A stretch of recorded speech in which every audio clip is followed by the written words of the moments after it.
10월 4일 금요일 하나님 말씀 호세아 3장 1절부터 9절입니다. 함께 교독하겠습니다. 여호와께서 내게 이르시되 이스라엘 자손이 다른 신을 섬기고 건포도 과자를 즐길지라도 여호와가 그들을 사랑하나니 너는 또 가서 타인의 사랑을 받아 음녀가 된 그 여자를 사랑하라 하시기로 내가 은 15개와 보리 한 호멜 반으로 나를 위하여 그를 사고 그에게 이르기를 너는 많은 날 동안 나와 함께 지내고 음행하지 말며 다른 남자를 따르지 말라. 나도 내게 그리하리라 하였노라. 이스라엘 자손들이 많은 날 동안 왕도 없고 지도자도 없고 제사도 없고 주상도 없고 에봇도 없고 드라빔도 없이 지내다가 그 후에 이스라엘 자손이 돌아와서 그들의 하나님 여호와와 그들의 왕 다윗을 찾고 마지막 날에는 여호와를 경외함으로 여호와와 그의 은총으로 나아가리라. 아멘. 이것은 하나님의 말씀입니다. 오늘 본문은 다시 이제 호세아의 현실적인 가정에 대한 이야기가 먼저 나오고요. 그리고 지금 호세아의 시대는 아닌데 역사 속에서 이제 호세아가 보게 될 그리고 호세아의 다음 세대들이 경험하게 될 내용들이 4절과 5절에 기록되어 있습니다. 두 가지 내용인데요. 몇 가지만 좀 살펴보고 같이 좀 적용해 보도록 하겠습니다. 먼저 1절 같이 읽읍시다. 시작.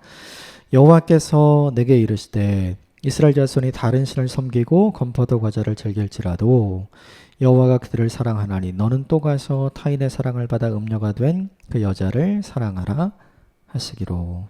하나님께서 그럼에도 불구하고 이스라엘 백성을 사랑하시는 것처럼 호세아야 그럼에도 불구하고 너도 고멜을 사랑해라. 지금 이렇게 얘기하신 거죠. 고멜이 어땠냐면 이렇게 돼 있어요. 너는 또 가서 집을 나가버린 거죠. 자녀가 3명 있었는데 이 자녀를 낳고 젖을 뗀 다음에 고멜이 어떻게 했냐면 집을 나간 거죠. 그런데 이제 한 번 나간 것 같지가 않아요. 또 가서 이렇게 된 걸 보면 여러 번 있었던 것 같고, 두 번째는 나가서 뭘 했냐면 타인의 사랑을 받아 다른 동거인을 만든 거죠. 다른 사람과 함께 가정을 차린 거예요. 지금 이러면 안 되는데 이렇게 했어요. 지금 고멜이. 그 다음 한 일이 뭐냐 하면 음녀가 된 그 여자를, 굳이 음녀라는 말을 쓴 것을 보면 다른 사람을 호세아를 말고 다른 사람을 만나서 이렇게 뭐 정상적인 가정을 이룬 게 아닌 것 같아요. 음녀가 되었다라고 이야기한 걸 보면 이게 매춘을 하는 여성을 의미하는 단어이거든요.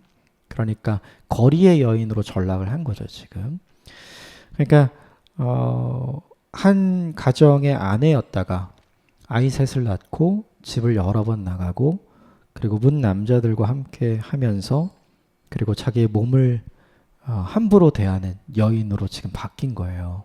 그런데 이 사람을 어떻게 하냐면 너는 또 가서 그를 사랑해라. 이걸 처음에 얘기했죠. 하나님께서 1장에서 음란한 여인 그리고 음란한 행위에 빠져있는 고멜에게 가서 그를 사랑하고 그와 결혼하고 너는 그의 남편이 되라. 그래서 자녀 셋을 낳을 때까지 이게 기록은 안 돼 있지만 그 자녀 셋을 낳아서 젖을 뗄 때까지 다 기른 짧으면 4, 5년 좀 더 길면 6, 7년 이렇게 되겠죠. 그 기간의 삶이 행복했을까요? 그렇지 않겠죠. 그런데 그 기간을 다 보내고 홀로 남아서 자녀들을 돌보고 있는 시기에 지금 집을 나간 아내를 찾아서 다시 그를 사랑해라. 이렇게 얘기하는 거거든요. 이건 똑같이 이스라엘 백성을 똑같죠. 이스라엘 백성이 또 가서 바알의 사랑을 받아 음녀가 된 이스라엘을 사랑하라. 이거랑 똑같은 거거든요. 그러니까 하나님도 이스라엘 향해서 그렇게 하고 있다는 거죠. 그래서 그것을 1절에 먼저 얘기해요. 이스라엘 백성이 다른 신을 섬기고 건포도 과자를 즐길지라도 여호와가 그들을 사랑하나니.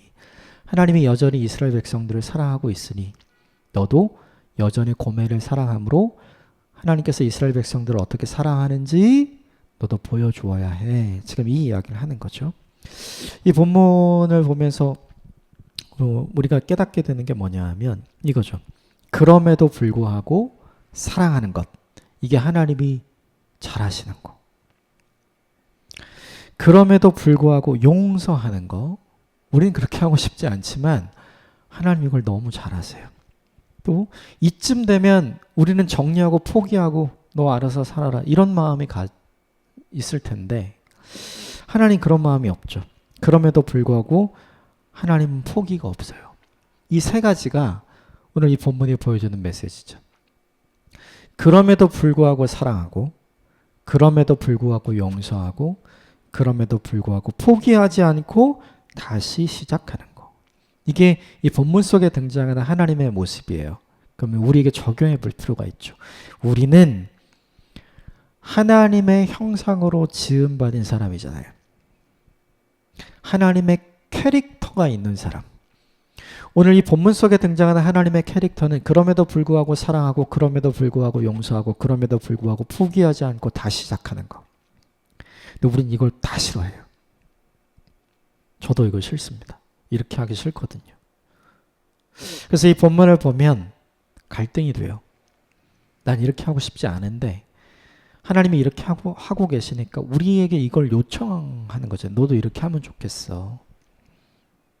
이 본문을 보면서 제가 저 스스로에게 적용하고 우리 모두가 함께 적용해야 할 것이 있어요. 나는 하나님을 알지만 이 부분만은 닮고 싶지가 않다. 이런 게 있는 것 같아요. 나는 하나님을 믿지만 알지만 나는 하나님을 닮고 싶지 않은 마음, 닮고 싶지 않은 부분이 있는 거죠. 이 본문에 나오는 그럼에도 불구하고 사랑하는 거 우리 이거 싫어하고, 그럼에도 불구하고 용서하는 거 싫어하고, 그럼에도 불구하고 포기하지 않는 거 이거 싫어하는 거죠. 그런데 하나님은 그걸 하시잖아요. 이 갭을 좁혀나가는 것이 우리의 인생인 것 같고 그것을 좁혀나가라고 우리에게 주신 삶이 우리 인생인 것 같아요. 우리가 평생 이 땅을 살아가면서 하나님 나라에 영광스럽게 가기 전까지 우리가 계속해서 도전하고 해야 할 일이 바로 이 일인 거죠. 우리는 하나님을 얼마나 닮아가는가. 정직하게 이 본문을 보면서 저 자신을 돌아보면 여전히 이걸 하고 싶지 않은 마음이 제게는 굉장히 커요. 사랑의 이유를 찾고 싶고 용서하지 않아야 할 분명한 이유를 찾고 싶고 그냥 포기하고 이 사람 말고 다른 사람 얼마나 많아요. 그렇게 시작하면 서로 윈윈 서로 행복할 텐데 하나님 그렇게 하려고 하시지 않는 거죠. 이 하나님의 사랑을, 이 하나님의 용서를, 이 하나님의 끈기를 나는 과연 닮아갈 수 있을까? 이런 생각을 해보게 돼요. 사랑하는 여러분, 오늘은 이 1절의 말씀 앞에서 오래도록 묵상하셨으면 좋겠어요. 내가 과연 이 하나님을 닮아가고 싶어 하는가? 우리는 말로만 찬양으로만 주님 닮게 원한다고 고백을 하지만 정작 이 말씀 앞에서 이렇게 하나님께서 내게 말씀하실 때 하나님 그건 말도 안 됩니다. 왜 나만 그래야 됩니까? 라고 말했던 적이 저는 훨씬 많은 것 같거든요. 그래서 고민이 되고 갈등이 됩니다. 오늘 하루를 사시는 동안 이 말씀을 진지하고 깊이 있게 묵상하고 자신에게 던져보셨으면 좋겠어요. 나는 과연 하나님을 닮아가려고 하는가? 하나님의 사랑은 이유가 없고 하나님의 용서는 조건이 없고 하나님은 언제라도 다시 시작하시기를 원하시는데 나는 그러고 싶어 하지 않는 거죠. 부끄럽습니다. 그런데 이것이 정직한 우리의 모습이 아닌가 생각을 하게 돼요. 오늘 우리의 마음을 고쳐먹었으면 좋겠고 다시 시작하는 하루를 만들었으면 좋겠습니다. 2절, 3절 같이 읽읍시다. 시작. 내가 은 15개와 보리 한 호멜 반으로 나를 위하여 그를 사고 그에게 이르기를 너는 많은 날 동안 나와 함께 지내고 음행하지 말며 다른 남자를 따르지 말라. 나도 내게 그리하리라. 은 15개와 보리 한 호멜 반이 대략 가격이 얼마 정도 되냐면 당시에 은 30세겔 정도 된대요. 이게 당시 한 사람 노예의 값이에요. 그러니까 원래 한 가정의 아내였고 자유인이었던 이 고멜이 집을 나가서 여러 남자들과 전전하면서 결국 뭐가 된 거냐 하면 포주가 있는 창기가 된 거죠. 그래서 이 사람을 포주에게서 다시 내 아내니까 이 포주에게 돈을 주고 다시 내 아내로 데려오기 위해 지불해야 되는 값이 이 은 15개와 보리 한 호멜 반. 근데 생각을 해보면 은 30세겔이 있었다면, 그죠? 은 30개가 있었다면 여기 은 30개 이렇게 적었겠죠. 그런데 은 15개밖에 없는 거예요. 그리고 나머지 보리 한 호멜 반. 나머지 돈 될 만한 걸 찾아보니까 요거 있는 거거든요. 쉽게 말하면 2절에 나오는 내용이 뭐냐 하면 당시에 호세아가 가지고 있었던 전 재산인 것 같아요. 내가 가진 모든 것을 그렇게 하지 않아도 되는 사람을 위해 대가를 지불하는 거. 근데 이거 딱 보면 뭐 생각나세요? 예수님의 십자가. 죄인은 벌 주고 끝내면 돼요. 그런데 죄인된 우리를 사랑하셔서 하나님은 자신의 모든 것 대신 자신의 아들 예수 그리스도를 십자가의 대속 제물로 내어 주시고 대신 값을 치르시잖아요. 이게 이 2절을 보면 그 모습이 선명하게 드러나게 되는 거죠. 그렇게 값을 치르고 대가를 치르고 다시 회복시켜서 데리고 온 고멜에게 호세아가 요청하는 게 있어요. 3가지. 나와 함께 지내라. 다시 음행에 빠지지 말고, 그리고 다른 남자를 따르지도 말라. 3가지를 요청을 하죠. 쉽게 말하면 이제는 예전처럼 살지 말아라. 이제는 과거처럼 살지 말아라. 이제는 새로운 삶으로 살아야 한다. 근데 이게 하나님이 예수 그리스도의 십자가의 구속의 은혜로 우리를 건져주시고 우리에게 하시는 말씀과 똑같죠. 예전처럼 살면 안 돼. 이제는 내 백성으로 살아야 돼. 이제는 나랑 가까이 지내야 돼. 이제는 다른 걸 따라가면 안 돼. 이 2절과 3절이 복음 신약성경에 등장하는 예수 그리스도 십자가의 구속과 은혜를 통한 이 복음의 메시지와 메커니즘이 너무 똑같은 거죠.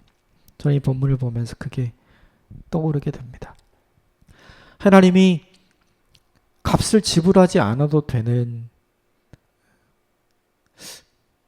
오늘 본문 속의 고멜, 그리고 역사 속의 이스라엘을 위해서, 그리고 오늘 우리를 위해서 하나님은 자신의 아들 예수 그리스도를 십자가에서 값을 치르게 하셨잖아요. 그리고 그분이 우리에게 요구하시는 게 너는 세상의 그 무엇과도 바꿀 수 없는 것과 다 바꿨어. 내가 가진 모든 것과 너를 바꾼 거야. 너는 이제 다르게 살았으면 좋겠어.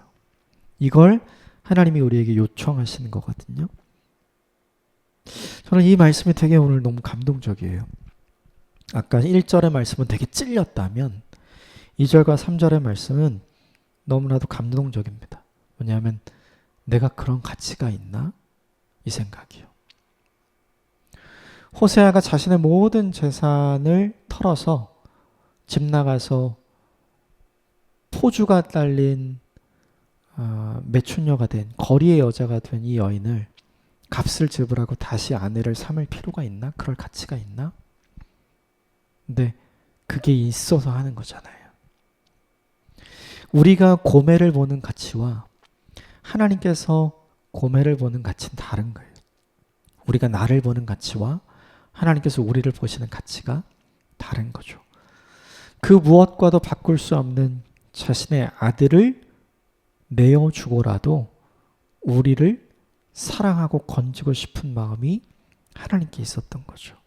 이 하나님의 진심을 알면 이렇게 바뀌는 인생을 살아갈 수 있는 것 같아요. 그래서 무엇보다 해야 될 가장 중요한 게 하나님의 마음이 어떤지를 아는 것. 하나님이 어떠한 대가를 치르시고 나를 건지시고 살리시고 자녀 삼아 주셨는지를 아는 것. 이 복음을 새롭게 깨닫고 듣고 그리고 누리는 일이 우리에게 필요한 거죠. 오늘 2절과 3절을 통해 저 여러분 모두가 그 일을 경험하게 되기를 주님으로 축복합니다. 세상의 그 무엇보다도 바꿀 수 없는 하나님은 하나님의 모든 것을 우리와 바꾸신 거예요. 우리가 그만한 가치가 있는 존재라는 거죠. 이 가치를 인정해 주신 하나님을 우리도 인정해 줬으면 좋겠어요. 어제 본문에 있는 것처럼 주님이 내 하나님이십니다. 오늘 이 고백을 하나님 앞에 드릴 수 있는 하루가 되기를 바랍니다.